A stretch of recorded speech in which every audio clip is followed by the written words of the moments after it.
y el Consejo de Células Troncales con fines terapéuticos de investigación, le damos y agradecemos a Diana que nos haga partícipes de algo que es tan interesante como la terapia celular en este momento que estamos viviendo, esta pandemia, y que, bueno, ella tiene, a pesar de que se ve muy joven, pues una gran experiencia en todo lo que es el estudio y las terapias celulares. Tiene una maestría, tiene dos maestrías, ¿verdad? Una en biotecnología. Y entonces, egresada en Baja California, en Tijuana. Y el hecho de que trabaje, pues, codo a codo con el doctor Anasio Rastábal, yo creo que le está dejando una experiencia que es muy gratificante. Entonces, para el colegio y consejo, pues es de un gran gusto ver los logros que han hecho y el que puedan haber metido este protocolo y que la FDA pueda considerarlo y para su aprobación, bueno, pues es algo que nos da mucho gusto. Entonces, Diana, te agradecemos y sabremos que esta reunión va a ser de mucho interés y aprendizaje para todos. Adelante, Diana, por favor. Muchas gracias, doctora Miranda. Pues ya vamos a revisar un poquito cuáles son los efectos terapéuticos que tienen las células madre a lo que hemos trabajado, la experiencia y los avances científicos que se han hecho en el área, cómo estas células nos van a poder estar ayudando para tratar pacientes con COVID.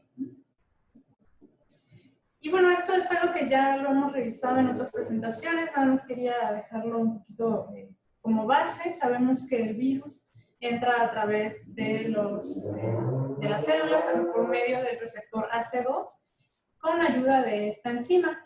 Sabemos que ya en el citoplasma ocurre todo el proceso de replicación, se generan nuevos uriones y estos después son liberados al exterior, ¿no?, de la célula. También hemos revisado a lo largo de estas presentaciones que dependiendo de la fase en la que se encuentre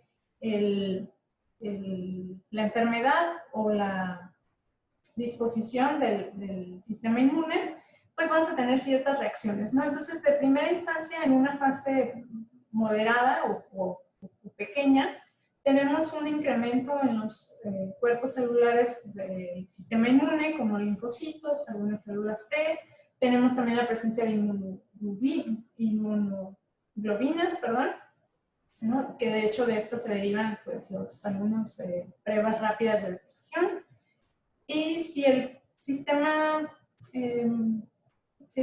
inmune no puede con la respuesta al virus o la carga viral es mucho mayor, entonces vamos a tener una fase aguda donde empiezan a disminuir los niveles de linfocitos, tenemos lo que se conoce como linfomenia, empiezan a incrementar distintas citocinas, muchas interleucinas involucradas, algunos factores de necrosis tumoral, se empiezan a activar células especializadas como monocitos, algunos macrófagos, y todo esto es lo que conocemos al final como la tormenta de citoquinas, ¿no?, que recientemente ha tenido mucho renombre ante esta enfermedad. Entonces, una vez que se ocurre esta tormenta de citoquinas, estas no son todas, existen más, pero solo por mencionar algunas, muchas interleucinas. Sobre todo se ha correlacionado la interleucina 6 con la mortandad en muchos pacientes.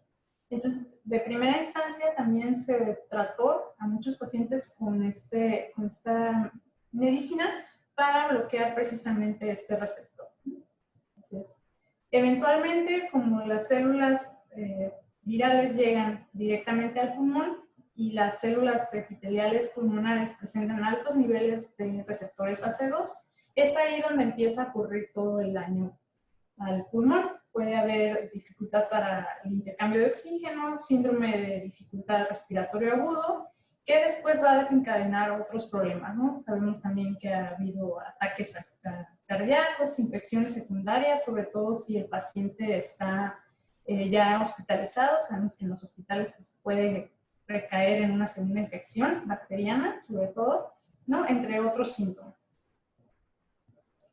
Y bueno, se ha podido elucidar un poquito las rutas metabólicas involucradas, no solo para la patología que se observa en el pulmón, sino también para otras, ¿no? Tenemos otra vez en este esquema la acción de la interleucina 6, algunas toquinas que van a afectar, dentro de esta tormenta, van a terminar afectando el corazón. Puede haber ataques cardíacos, arritmias, ataques coronarios.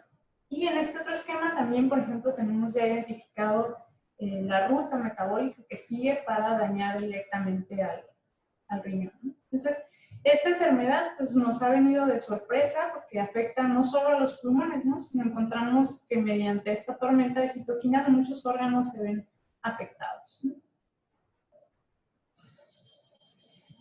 Ya como tal, lo que se ha observado en la literatura y lo que se ha basado en la experiencia de muchos doctores y publicaciones científicas, la acción terapéutica que las células pudieran estar teniendo, precisamente van involucradas en función de la tormenta de citoquinas, ¿no? De citocinas. Y como ya lo hemos revisado en una presentación de ITC muy bonita, la primera parte a la que estamos ahorita apostando, que sea la que regule todo esto, es la propiedad de inmunomodulación que presentan las células, ¿no? Vamos a tener un aumento en estas células de linfocitos reguladores, de células dendríticas también, macrófagos de tipo M2, que son macrófagos especializados para procesos antiinflamatorios, ¿no? Y lo podemos observar mediante secreción directa de algunas moléculas como la indoleamina dioxigenasa, algunas interleucinas o factores de crecimiento, o mediante la secreción indirecta hacia otras células inmunológicas como el interferón gamma y otros citocinas, ¿no? Entonces esto va a generar que también a su vez se disminuyan los niveles de ciertas células efectoras o autorreactivas, como algunos linfocitos, natural killers, neutrófilos, también macrófagos de tipo 1. Es importante mencionar que las células no presentan el receptor AC2, entonces no se pueden infectar por el virus, ¿no? Otro aspecto muy interesante es que las células tienen un efecto regulador en la producción de agentes oxidativos o especies reactivas de oxígeno. Como sabemos, en procesos de inflamación crónica vamos a encontrar también una producción constante de estos oxidantes que nos va a desencadenar un estrés oxidativo y eventualmente van a dañar el ADN, ¿no? Si el ADN se puede reparar o no hay tanto daño, pues es más fácil, ¿no? Se repara y no hay problema, ¿no? Pero cuando no se puede reparar, entonces vamos a tener procesos de muerte celular o precisamente mutaciones, ¿no?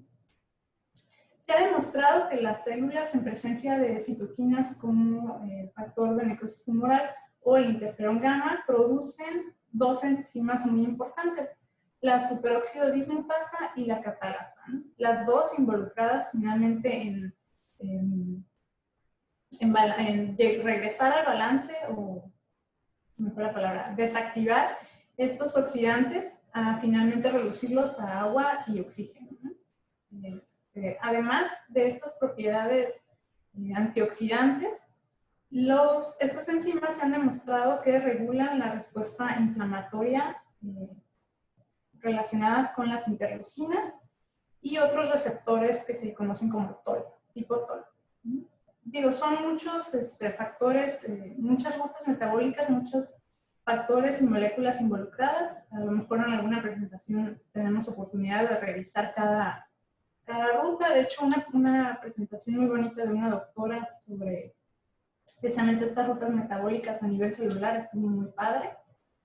Pero aquí pues nada más lo vamos a revisar de manera general, ¿no? Entonces, aparte de la regulación de estas especies reactivas de oxígeno, también tenemos algo que en su momento para otras enfermedades nos pareció hasta un poquito una limitante, ¿no? Porque cuando aplicamos células a nivel intravenoso, muchas de las células van a quedar retenidas en el tejido pulmonar.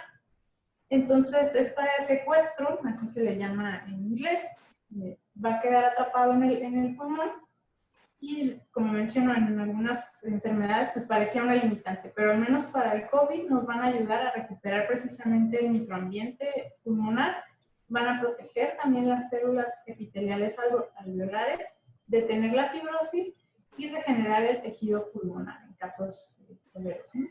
En este esquema tenemos un modelo animal. Hasta donde yo sé, y a lo mejor me equivoco, todavía no se ha podido aplicar o realizar análisis o modelos animales con COVID, ¿no? Precisamente por la novedad de la enfermedad. Pero sí se ha demostrado que cuando se induce el síndrome de respiratorio agudo y se aplica la terapia celular, obtenemos esta regulación del sistema inmune, además de la protección de los tejidos pulmonares, ¿no? Y también la secreción de distintos factores de crecimiento que nos van a ayudar a la regeneración. Otro aspecto que me pareció muy interesante y que de hecho solo lo encontré en un artículo fue esta propiedad antimicrobial que describen en las células. Si sabemos que los pacientes son propensos a desarrollar infecciones bacterianas una vez que están hospitalizados, pues la terapia celular también nos va a ayudar, obviamente, de manera indirecta a regular el sistema inmune y observar un incremento en las actividades de las células fagocitarias para combatir una infección. Y de manera directa me pareció también muy interesante que se menciona la producción de proteínas y péptidos con efecto antimicrobial. Son distintas, tienen muchos nombres, pero todas se resumen en esta categoría, ¿no? Conocidas como antes. Además de la secreción directa de moléculas como la indoleamina dioxigenasa y la interleucina 17, que están involucradas directamente con esta acción antibacteriana. Otro aspecto muy interesante y que nos va a ayudar no solo durante el tratamiento del paciente enfermo de COVID, sino también después, porque sabemos que los pacientes tienen secuelas graves de esta enfermedad. Su función pulmonar no es la misma que tenían antes, aun cuando ya se aliviaron. Entonces vamos a sacar provecho de esta propiedad de las células madres para la secreción de distintos factores de crecimiento para promover la generación de nuevos vasos sanguíneos o la angiogénesis y la regeneración como tal del tejido pulmonar, ¿no? Uno de los factores más importantes y que se ha estudiado mucho es el factor de crecimiento vascular endotelial, pero existen también distintos, ¿no? En este esquema, me gusta mucho este análisis que hicieron. Obviamente es un modelo animal y no es sobre COVID, pero podemos observar histológicamente cómo está el tejido pulmonar previo o normal después de un tratamiento con radiación, ¿no? Más bien afección con radiación, luz ultravioleta. Tenemos las secuelas, ¿no? Y en este trabajo lo que ellos aplicaron fue un buffer de salino como placebo, donde se observa que obviamente no hay ninguna mejoría. En otro tratamiento utilizaron fibroblastos, tampoco se observa claramente una mejoría a nivel pulmonar o celular, pero cuando se administran células madre derivadas precisamente de tejido adiposo, sí obtenemos una mejoría notable a nivel histológico. Y está muy interesante esto porque a veces en los artículos generalmente vienen tablas y valores, ¿no? Y entonces tenemos un dato, un número para tal factor y luego tenemos otro número, pero yo creo que los análisis histológicos nos permiten realmente ver el avance o la mejoría que estamos teniendo en modelos animales y pues en humanos pues desgraciadamente no se puede, ¿no? Pero esta prueba es, pues da fe a la terapia celular, ¿no? ¿Qué casos o qué ensayos clínicos se han tratado ya con COVID? Bueno, más bien con células madre para COVID. Son muy pocos realmente, no encontré muchos y realmente todos los artículos refieren los mismos dos casos. La esperanza de que el COVID lo podamos tratar con células madre viene de que se aplicó en su momento cuando hubo la epidemia de la influenza H7N9 y se obtuvieron muy buenos resultados, ¿no? Sobre todo cuando el paciente presentaba el síndrome de dificultad respiratoria. Entonces, considerando que los síntomas y el virus, pues más o menos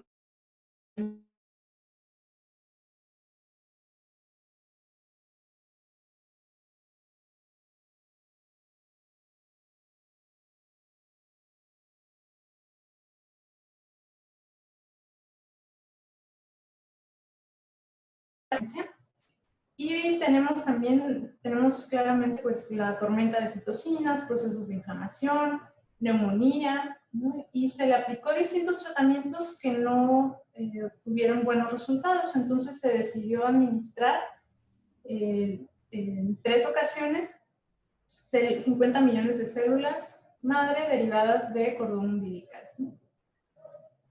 Después de la segunda aplicación se notó una mejoría, aumentaron los niveles de linfocitos y en general la función pulmonar pues, fue mucho mejor, ¿no?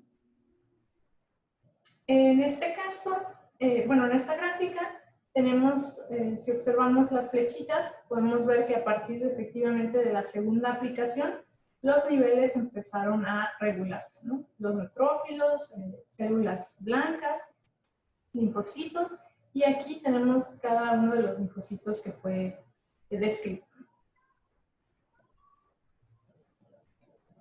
En un segundo caso publicado también a finales de enero, se trataron 7 pacientes. 3, aquí sí se pudieron utilizar controles, a 3 personas se les dio placebo, lamentablemente uno de ellos falleció. Había un paciente severamente crítico y todos otra vez presentaban esta tormenta de citoquinas y procesos de inflamación, disminución en la capacidad pulmonar. En este caso, nada más administró en una ocasión 1 millón de células por kilogramo de cada paciente, ¿no? Más o menos, si consideramos que cada persona o cada paciente pesaba 70 kilos, pues se administraron 70 millones, ¿no? Aquí el artículo no refiere cuál es la fuente de las células. Lo más probable es que sean de médula ósea o de tejido adiposo. Después de aplicar el tratamiento, a los 6 días, se observaron niveles pues más regulares en cuanto a las células dendríticas, las natural killers, y sobre todo hacen hincapié en que el paciente severamente crítico tuvo una notable mejoría en el aumento de oxigenación y en general la capacidad pulmonar, ¿no? En este esquema, en este diagrama, está muy interesante porque estos autores sí pudieron analizar a nivel de secuenciación de RNA mensajero qué es lo que estaba haciendo la célula madre. Y entonces en estos dos notamos que no hay expresión ni del receptor AC2 ni de la enzima que va a ayudar a entrar al virus, ¿no?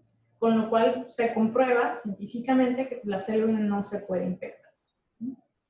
Por el contrario, observamos mucha expresión después del tratamiento de distintos factores de crecimiento, ¿no? Aquí tenemos el factor de crecimiento hepático, de vascular endotelial, entre otros, ¿no? Digo, son muchos, pero lo que quiero resaltar es que hacen falta este tipo de análisis que de alguna manera respalden científicamente que la célula sí está haciendo su trabajo, ¿no? Porque si no, nos quedamos como en el limbo, ¿no? De sabemos que funciona, pero no sabemos por qué, ¿no? Los 4 primeros casos que se registraron o ensayos clínicos que se registraron en China están enfocados, y me pareció muy interesante, que se enfocan principalmente en buscar que la terapia sea segura para el paciente. Obviamente, cuando hay una nueva enfermedad, pues lo primero que queremos es que el medicamento no le haga daño al paciente, ¿no? Pero creo que ya se ha demostrado muchas veces que las células pues son seguras, ¿no? Que no tienen efectos negativos en los pacientes, salvo por algunas, pues dolor de cabeza o cositas así. Me parece un poco como que un pequeño retroceso, ¿no? De que ya estemos ante la oportunidad de tratar mucha gente con esta terapia y los ensayos clínicos todavía estén buscando que la terapia sea segura, ¿no? Entonces, nada más para mencionarlo. Posteriormente, ya para abril, en este artículo ya hay más ensayos clínicos que se han registrado. Aquí están los números. Y denotamos que, por ejemplo, la mayoría de las células que se están utilizando son derivadas de cordón umbilical. Está un poco extraño, o al menos nosotros que trabajamos más con tejido adiposo, sí nos parece un poco extraño, pero pues cada quien tendrá su fuente en su banco, ¿no? También, por ejemplo, hay ensayos clínicos utilizando células madre con exosomas, incluso natural killers. Y en este otro artículo de mayo ya podemos ver un poquito más, de manera más gráfica, que por ejemplo la mayoría de los tratamientos que se están ahorita analizando son pues de otro tipo, ¿no? Ni siquiera los mencionan, ¿no? Antivirales o de otro tipo. Y solo alrededor de un 10% utilizan la terapia celular como un tratamiento para pacientes, ¿no? De ese pequeño porcentaje tenemos que la mayoría están utilizando células de cordón umbilical y otras fuentes, ¿no? También aquí, por ejemplo, ¿no?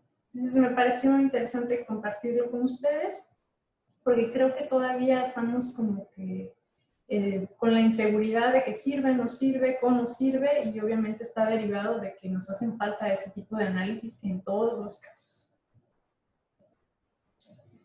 En esta tabla lo que podemos observar es que ya también pues, hay una gran diversidad de ensayos clínicos